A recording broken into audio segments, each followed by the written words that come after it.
pull up a live shipping map right now. Go ahead.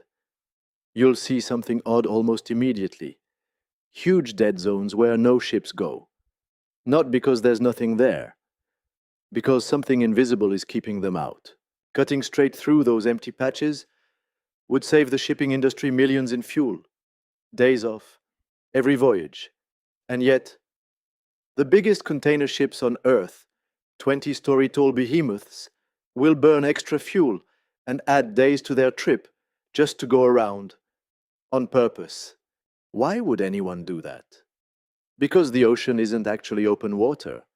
It's carved up by boundaries you can't see, drawn by physics, by insurance lawyers, by treaties nobody reads. Welcome to the global structure. Down. Between 40 and 50 degrees south, sailors have a name for it, the Roaring Forties. There's almost no land down there to slow the wind down. No continents, no islands, nothing. So the wind just keeps building and building until the ocean turns into a blender. Here's the problem. When that wind slams into the wrong seafloor shape, it kicks up rogue waves. 100 feet, sometimes more. Now, picture a ship stacked with 20,000 containers, 10 stories high on deck. That's not a stable shape to begin with. Hit the wrong wave at the wrong angle and you get something called parametric rolling. The ship starts rocking harder and harder, completely out of sync with the waves, until cables snap and containers go into the sea. Millions of dollars gone in under a minute. So that's boundary number one. Nature drawing a line. But honestly, that's the easy one to understand. The stricter boundaries aren't set by nature at all. They're set by lawyers. In London, in New York, in Tokyo. This is the part almost nobody thinks about. War, risk, insurance.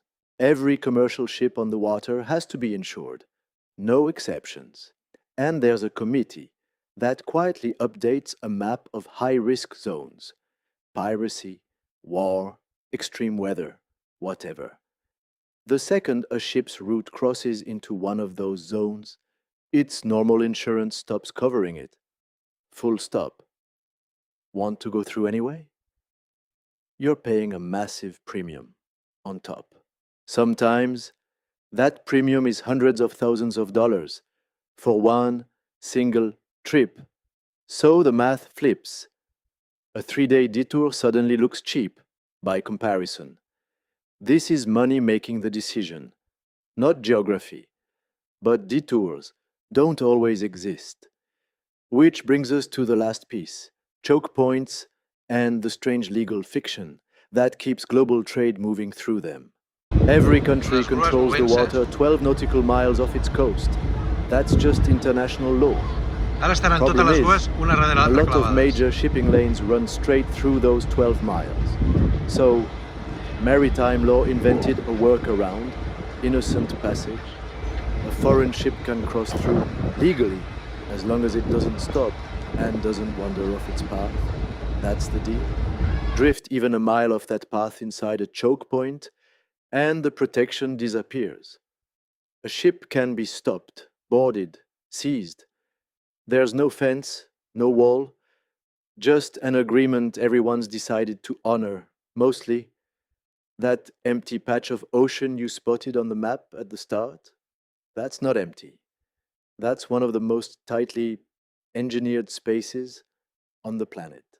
Basically, everything sitting in your house right now crossed through this invisible grid to get to you. The ocean looks like chaos from above. It isn't.